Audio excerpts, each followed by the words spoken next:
कमलेश श्रॉफ साहब हैं और रोजमर्ग के चेयरपर्सन और इंडिपेंडेंट डायरेक्टर उदय तारलकर साहब हमारे साथ कार्यक्रम में शामिल हो रहे हैं। आप दोनों का बहुत बहुत स्वागत है।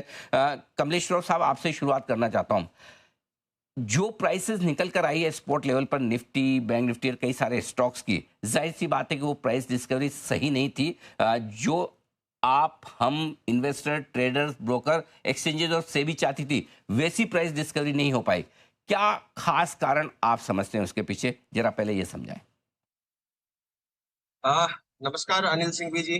नमस्कार। क्या है कि मेन पॉइंट ये है कि ये कैश केओस नहीं समझे, ये कैश लर्निंग फेज समझिए। और हर मेजर मार्केट रिफॉर्म जो है, शुरू में एडजस्टमेंट होता ही है। हमें डे वन का आ, आ, आ, जो इश्यूज हुए हैं वो डेटा ड्रिवन के हिसाब से लेट अस अंडरस्टैंड कि उसका असेसमेंट कैसे करें। सो जो जो जो हुआ कल, of course I agree completely के it actually did not serve the purpose of actually having a proper price discovery.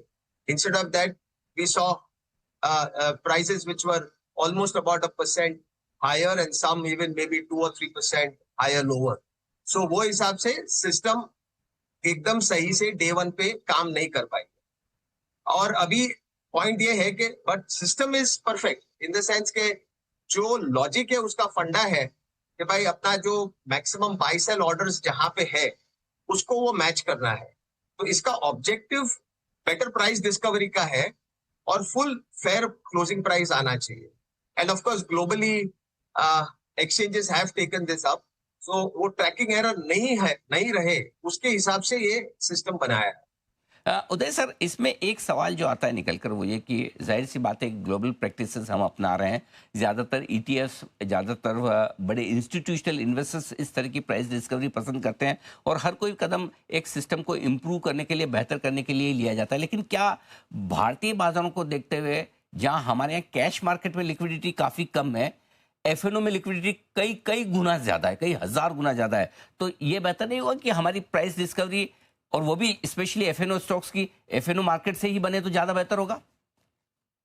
नमस्ते अनिल जी। नमस्ते सर। पहली चीज तो ये जो प्राइस इक्विलिब्रियम का जो मकसद है वो हम जानना चाहिए। हम क्लोजिंग प्राइस जो है वो डिटरमाइन कैसे होती है, तो इक्विलिब्रियम प्राइस के हिसाब से। और वो प्राइस जो है that means maximum volume is executable, वो फंडा है। अगर आप इसमें देखोगे तो जैसे अभी कमलेश भाई ने बताया, ये वॉल्यूम का बिजनेस है। मैं थोड़ी फिगर देख रहा था बीएसई और एनएससी के वॉल्यूम्स की, तो बीएसई और एनएससी के वॉल्यूम्स अगर कल की पे जो प्रोविजनल फिगर देख रहा था, टोटल वॉल्यूम है 1,34,039 CR। उसमें से 77% डिलीवरी वॉल्यूम जो कैश की है वो एनएससी की है। वैसे ही जो स्क्यूड हमने देखा as far as the auction settlement is concern. अभी इसमें मुझे एक कल रात को जो वर्ड पसंद आया वो मैं आपको कहना चाहता हूँ। कल हमको मालूम पड़ा कि पैसिव फंड्स है कितने एक्टिव है, और पैसिव फंड्स और ईटीएफ वो हमेशा क्लोजिंग प्राइस जो होता है उसकी तरफ उनका परफॉर्मेंस रहता है। और कल शायद ऐसा हुआ कि जो बायर्स थे वो उनको ये पता था कि एग्जैक्ट क्या हो रहा है, और ऑब्वियसली बीएसई में वॉल्यूम उतना नहीं हुआ, और यहाँ पे जो हुआ, जो buyers they actually stole the show. और जैसे जैसे सेलर्स को ये गेम पता चलेगा, and this is followed all over the world, in fact global market की बात करें तो थोड़े फिगर में शेयर करना चाहता हूँ। फ्रांस हो, यूके हो, या तो ऑस्ट्रेलिया हो, जैसे ये सिस्टम आ गया तो इवेंचुअली इनके परसेंटेज बढ़ गए वॉल्यूम्स के। तो वो हिसाब से हम देखें तो आई थिंक थोड़ा लर्निंग है, लेकिन दोनों बाजू से जब ये समझ आएगा तो ये सब उलझ जाएगा, उसमें कोई कंफ्यूजन नहीं है। और एनएसए ने मेरे ख्याल से सही काम किया है as per SEBI's direction. Perfect. तो इसमें कमलेश सर, एक जो सवाल बनता है वो ये कि आमतौर पर जो भी ट्रेडर्स, इन्वेस्टर्स कैश में ट्रेड करते हैं, आमतौर ब्रोकर 3:15 बजे उनकी पोजीशन को कट ऑफ कर देते हैं। या तो आप डिलीवरी मार्क करें तो एक अलग बात है, अगर इंट्राडे में आपने कोई भी पोजीशन ली तो जनरली वो 3:15 का एक टाइम रखते हैं, क्योंकि आज के 15 मिनट पे सिस्टम ऊपर नीचे हो, कुछ भी हो तो वो रिस्क नहीं रखना चाहते हैं। अब 3:15 बजे तो कैश मार्केट का जो एफएनओ स्टॉक्स हैं उनका कैश सिस्टम शुरू हो जाएगा, तो उसके बाद जो भी प्राइस डिस्कवरी होगी उसमें रिटेल का तो कहीं कोई पार्टिसिपेशन रहा ही नहीं। क्या पूरी की पूरी प्राइस डिस्कवरी अब सिर्फ फंड्स करेंगे, ईटीएफ्स करेंगे, इंस्टीट्यूशंस, एफआईज करेंगे? Very valid question. I think कल जैसे जो भी हुआ था उसके हिसाब से ऑफ कोर्स 3.25 वाला will move to 310 and most retail people will probably be on the sidelines, क्योंकि वो रिस्क लेना नहीं चाहेंगे कि भाई फाइनली कहाँ जाके क्लोज हो रहा है. सो ये जो पूरा रिटेल पार्टिसिपेशन बढ़ने का ओनली अवेयरनेस और एजुकेशन के बाद ही बढ़ सकेगा. But currently maximum participation can be looked from institutional perspective. Uday sir, चलिए कल तो पहला दिन था, 1100 करोड़ का ही वॉल्यूम हुआ. वॉल्यूम धीमे धीमे बढ़ेगा भी, पिकअप भी होगा, उससे बेहतर प्राइस डिस्कवरी भी होगी. लेकिन एक चीज समझिए, पहले भी हमने कुछ इंस्टेंसेस ऐसे देखे हैं जहां कैश मार्केट में कम वॉल्यूम के साथ प्राइसेस ऊपर हो जाए, स्पेशली एक्सपायरी के दिन या कोई बड़ी इवेंट है उस दिन, और बाद में पता चला कि एफएनओ में उसका दूसरा इम्पैक्ट आता है.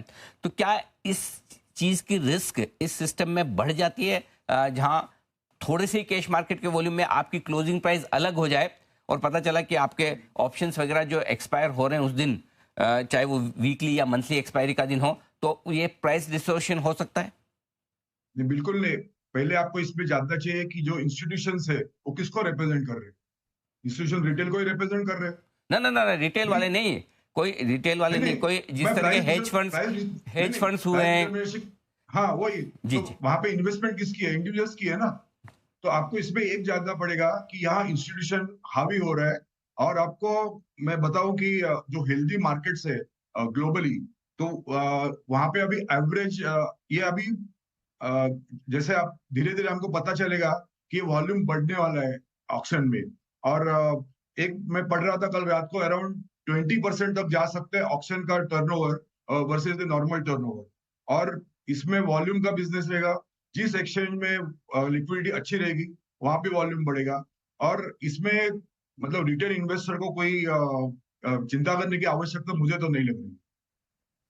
आपसे उदय सर सीधा सीधा ही सवाल पूछता हूँ. जेन स्ट्रीट जैसा पहले मामला हुआ जहां पर उन्होंने कैश मार्केट में परचेज किया, उसकी प्राइसेस का इम्पैक्ट फ्यूचर्स में आया, उसके रिवर्स पोजीशन ली, क्या इस तरह की रिस्क बढ़ जाती है या नहीं बढ़ती है?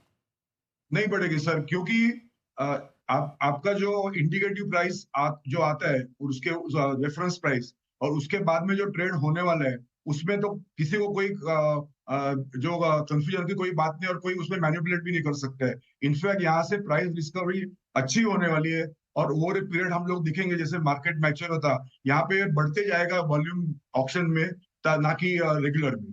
This is my call as of now. बिल्कुल फेयर इनफ सर, सब लोग चाहते भी यही है कि मार्केट की प्राइस डिस्कवरी बेस्ट हो.